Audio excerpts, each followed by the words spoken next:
Welcome to US Tzu Chi 360 Snapshots. I'm Neil Socomte.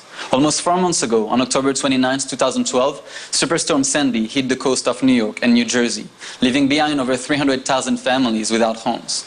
Besides New Jersey and New York, 24 other states were also affected in some ways, increasing the estimated damages to over $71.4 billion for the United States. On January 28, 2013, the Senate passed an emergency relief bill of over $50.5 billion. And yet, many affected residents haven't seen any signs of help, even from their insurance companies. The only assistance they were able to receive so far came from humanitarian organizations, such as Tzu Chi, who to this day was able to help 16,000 families for a total of over $10 million. In Staten Island alone, over 5,000 families received financial assistance from Tzu Chi. Our team went back there 3 months after the storm to see the progress of the reconstruction. After having been overwhelmed by the volunteers' efforts, many residents now feel forgotten and are desperately waiting for answers.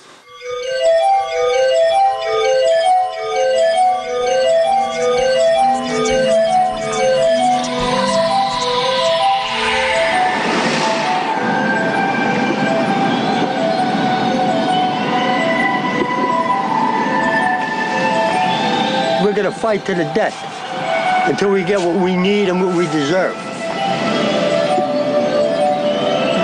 I'm waiting for answers. I can't have my parents take out a mortgage of $30,000 to take down a house. They sent an inspector who said that I had here 4 inches of water. 4 inches of water. And actually it was 8 feet. Since the news has kind of slowed down, people are almost forgotten.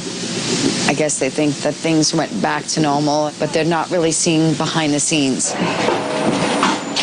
There's still people with no electricity, that it's still taking a very long time. There's people with electricity, but no heat. There's people with electricity and heat, but have no means of cooking. Remove that a little bit, you'll smell it. It's coming up the stairs. Now this is Larry's house. And he has 2 little girls. They have gasoline that has seeped into the wood because he came up with the water. And it's all in the wood. And they told him it was safe to come back, that they can live here with their kids and rebuild. You smell it? Okay, I can't stay in here that long. My relief center, I'm still feeding residents. I still supply them with cleaning supplies, clothes, and their means because they don't really have any money to go out and get it anywhere else. I'm their source. I'm also their comfort tent. You ask any one of the residents and they'll tell you that they feel comfortable enough to give hugs when you need a shoulder to cry on, when you need a hot cup of coffee, or you just need an ear to listen. This lady has been here since the morning after and has not left. And this is Kelly, whose parents own this home. This was what used to be the front door. The front wall shakes. But yet, the Department of Buildings, Timothy Lynch, says that this house is safe and livable. I ask you to come down here and live, Mr. Lynch. Bring your family in here. Bring your 78-year-old father. You come down here and you let your family live here. Because this house needs to be demoed. And my parents cannot afford for it to be demoed. $30,000.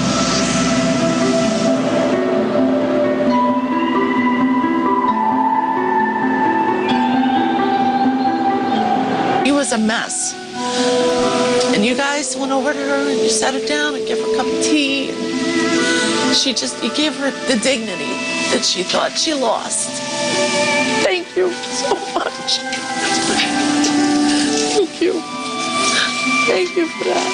To give my parents a little bit more dignity. Thank you. Thank you so much. I got help actually not from the government, forget it. The government, I struggled and I had a hard time with them. But I get help from the American people and also from the Taiwanese in the church over there. Without routine, without anything, you know, they give us $600 worth of visa and it was open. You get whatever you want. It's not just only gift card to go certain stores. Sometimes I have a gift card for Target. I don't need anything from Target now, but I need something to survive. Everybody was talking about it. And actually we appreciate it because it was great from them to do that. Sometimes I sleep here next to the radiator. The heat will be good for a while and then escape after that. I have to shut off and on because I have opening everywhere. I just make it look nice, look livable.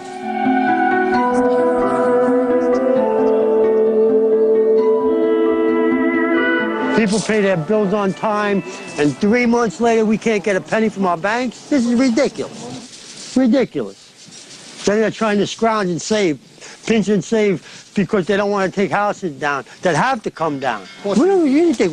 People have $30,000, $40,000 to lay out to fix their houses before they get checks? What do we pay mortgages for? What flood insurance for? Homeowners, what do we pay this for? To wait 3 months? Katrina got money in 10 days. Staten Island is considered the forgotten borough. It's unfortunate that that's, even during the time of tragedy, we still feel that way.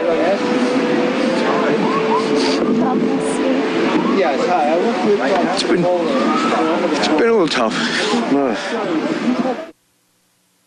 Just be careful when you come in, because as you can see, we had to take the floorboards up,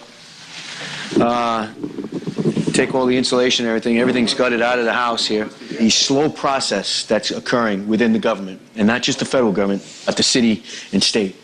You know, there's a lot of posturing going on and a lot of chest thumping, saying, you know, we're going to take care of this. We're here with you. You know, it's a great photo op to stand next to somebody and hug them and tell them, we're here for you. And then all of a sudden, when the cameras are off, you're gone, and we're still at status quo. We're not getting anything done. If not for agencies like yourselves, like your group, or even the volunteers, or the Silver Foundation, or some of the many other ones that have actually been hands-on right into it, got in there and started helping people immediately. If not for them, I think we'd all still be in a big mess.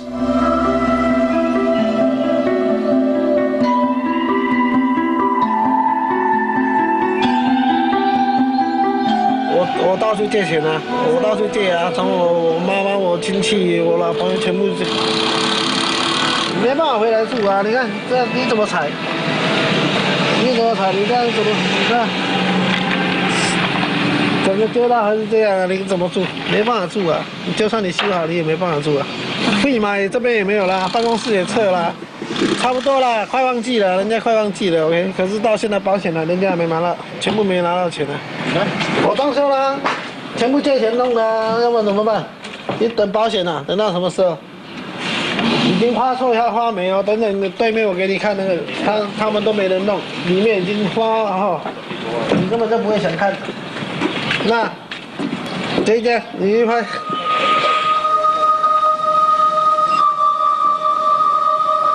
We're not in great shape, but at least we're in better shape. Some people, you know, they got mountains to climb. What's wrong with this? This is America. This should not be happening here. Everywhere else, we're there. Oh, they need us. We gotta go. We gotta go. We need help at home now. Nobody's helping. Not fair. Not fair.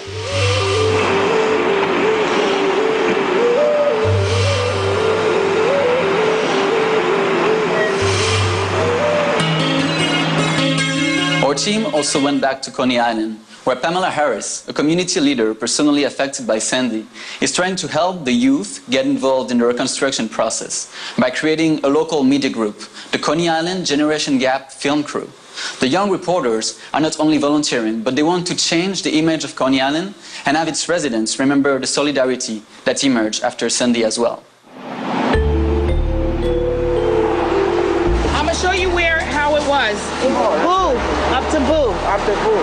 Oh, okay. Yeah, that's how far. So I'll show you inside. Some of us have the whole house. Some of us, like him, he only has first floor only. He lost everything. That's the water line there. Everything that was in the backyard came in here. This went out there. This went that way. I lost 50% of my home. Coney Island, since Hurricane Sandy hit us and hit us really bad, We are lacking so much here. This community is twofold. It's a senior citizen community and it's a young adult community.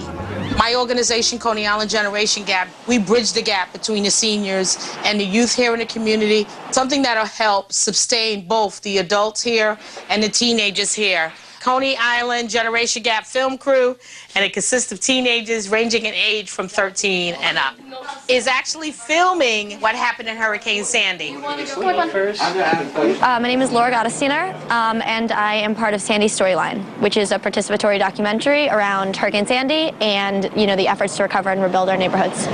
All right, you're with me, you're with me, you're with me. So, I met Pam Harris, who's the executive director of the Coney Island Generation Gap. About a week after the storm, she explained that she had a media program, but all of her equipment was destroyed, her house was destroyed, she had no time to be, taking the kids out to do interviews.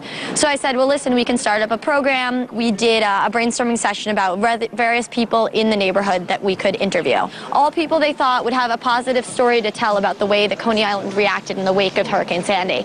You and other barbers mindful of other superstorms that might come? You can't really prepare for something like that. So you have to let it come, and it's how you come back after the storm. They're going out into the field to do interviews, and I mean, honestly, any young journalist will know it's pretty scary to walk into a barbershop and just interview people out of the blue, and I think they did a really great job. To me, I'm kind of shy, but it's great to me because I'm trying to get something out of Coney Island. I didn't know what to think. Everything started blowing up. We started seeing cars flow in. It was crazy. I never thought I'd see something like that. So far, we've been waiting for people to come ask us about it. Nobody really came to ask how we was affected. They did what they had to do. We need stuff like this. It helps the kids, keep them out of trouble, make them do something different, keep their mind on the right track. Hey, Nick, want to get that headshot now? Make sure you get a good side. Media is a tool. It's powerful, and if it's in the hands of people who have stories to tell and they're not getting told, that really changes a lot of the ways things are perceived. The community is not just recovering and not just controlling the recovery, but also controlling the narrative, because we really need to redefine the scope of what storytelling and what media can be. Coney Island is not about people getting shot in the rides and all of that. It's more than that. So I want to let people know we all together, we all a family. That's how I feel about Coney Island. I'm just trying to make it a peaceful place. It's saying kids can make a difference, and adults see kids oh, they're bad, they're in the streets, they're hanging out, they're partying, but it's really not. Everyone is not the same. For me, I'm in a film crew, talking about Hurricane Sandy, seeing people's stories and making a difference. It made me kind of feel good about myself because, one, my aunt does a whole bunch of stuff for me. I have to do something for her, at least once. My aunt, she lost her whole entire first floor. That was a lot of money. This hurricane took my spirit. This was something really, really, really devastating. To have the group come in and give us cash cards was the best of the best. This was the only picture out of all the pictures I was able to save. It's my daughter. She passed away a long, long time ago. I'm going to be able to go and take this picture to a photographer and get it reframed. So I thank you very much. Her name is Kiwana, and she thanks you too. One of the things you might want to see that we bought with the money, the gift card, is the dryer. Come, that's what we bought. A brand new washer and dryer, thanks to you guys. Thank you.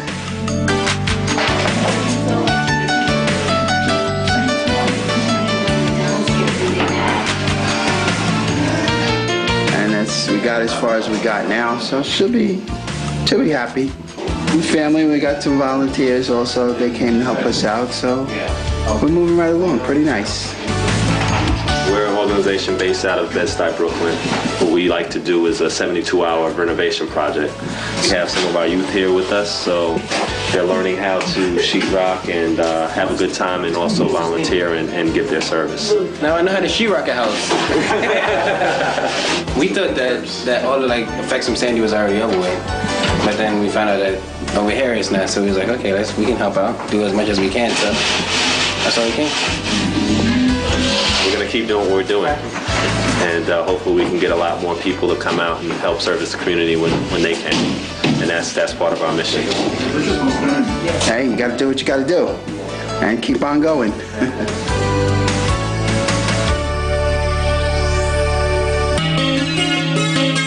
As Laura from Sandy's Storyline says, media is powerful enough to make a change in communities like Coney Island. But unfortunately, sometimes media can have a bad impact on people as well.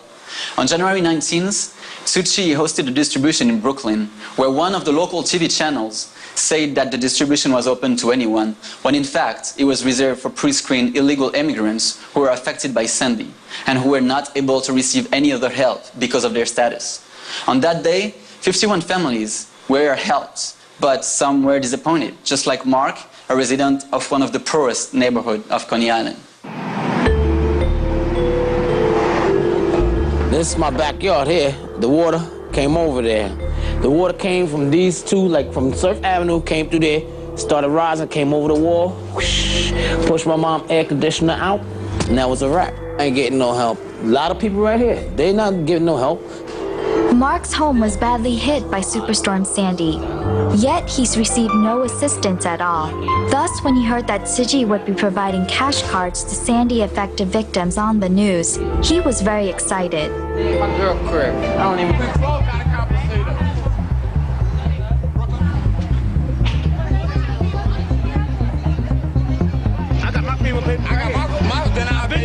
We were out here since 7 o'clock this morning. He was the first one. And most people here are victims of Sandy and denied by FEMA. And then they tell us we got other organizations that could probably help. Come here, we still get shot down. They the only one that's saying it's for illegal immigrants. Let me take these and find out what's going on. We came out just like the other people came, and they're being serviced, so it's unfair. And as of today, we're divided. One ethnic group on one side and another ethnic group on another side. One person from the Tzu Chi Foundation told me that they never told News 12 anything, so how did you guys get the story at all? At least 50 people showed up at the distribution site in Coney Island, but many of them were turned down and dismayed to discover the news information had been misleading. I understand their frustration, but this foundation, they have reached out to everyone.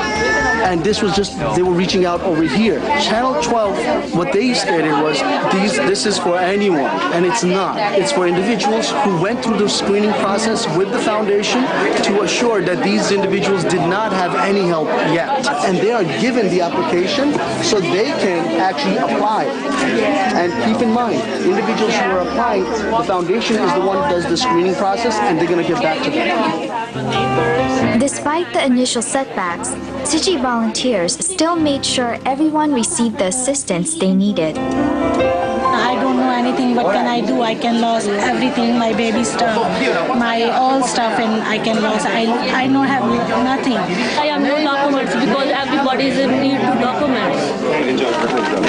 I'm the role as a translator. Yeah, I'm happy about it because it's like helping other people that you accomplish something. Because that they're bilingual, that they could help interpret it. You guys could get what you needed done, and they could also understand the other people what is the process that they were going to be through and how they were being helped. Thank you, thank you. Everything was a disaster. There was no space. The mud was in there also. So it was sticky. It started smelling after a few days. My landlord said that he don't have people to move, to fix anything. So I moved to another place with my son. I helped myself, I tied myself up. I didn't let it go because it was almost from zero. My life was again, It's really nice when you help somebody who needs help at a time. It's really the best thing to do in life.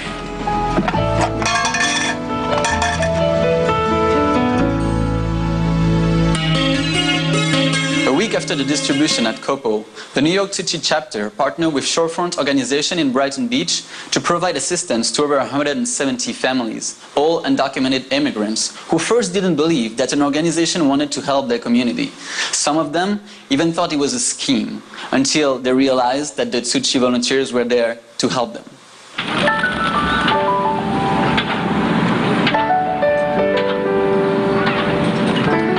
Today, we are focused for those undocumented immigrants.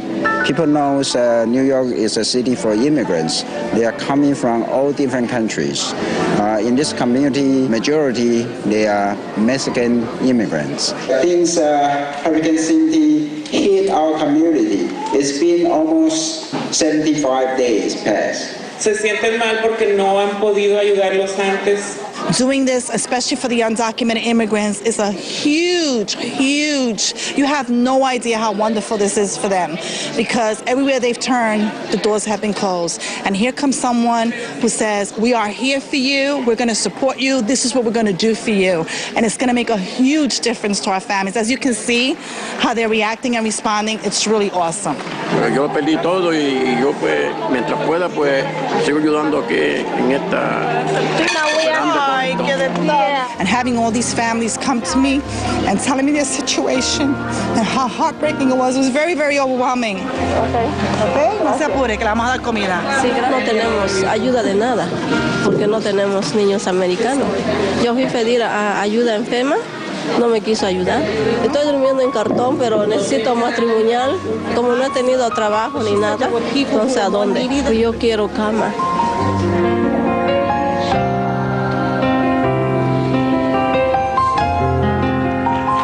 As far as I know, we are the first one to provide financial assistance to them because they are not eligible to receive any funding, any resource from any government agency. Es la primera ayuda que recibimos. Va a ser para comprarle cosas a mi nieto que le hacen falta, comida, y les doy muchas gracias a todos ustedes por brindar la ayuda a favor de todos los hispanos. Les damos las gracias por darnos una ayuda, una gran ayuda, y es todo lo que les puedo decir. Gracias. Yo tengo 6 hijos. Con este dinerito, si me dan, quisiera comprarle ropa a mis hijos. No se ve que una fundación budista esté ayudando a nosotros los latinos, los hispanos. Confuso, porque un problema es salir con la familia y en otra la bienvenida de la bebé. So que son como sentimientos encontrados. Los dos son bendiciones. Como una buena. Los dos. Yo lo veo como bendición. ¿Sandy también? Sí, porque todo lo que pasa es para bien, no para mal. No se imagina que vaya a entrar eso hasta ahí, o cómo el mar va a entrar a mi casa. Están donando su tiempo, ellos tienen cosas que hacer, a lo mejor están enfermos, su familia con qué compartir su tiempo, ellos los toman para nosotros. Le doy muchas gracias a Dios porque existen personas buenas y de buen corazón como lo son los dirigentes de esta fundación.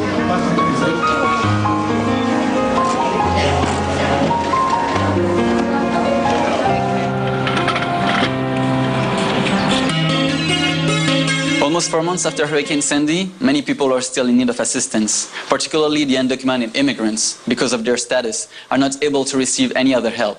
Which is the reason why Tzu Chi has decided to work closer with local organizations who can reach out to them. Tzu Chi volunteers will also provide free medical assistance to the victims of Sandy without health insurance. The aid is a godsend, since many of them can't afford it. We will come back really soon with more updates about their work. And to all the affected families, may you recover really soon. I'm Neil Sokont. See you soon.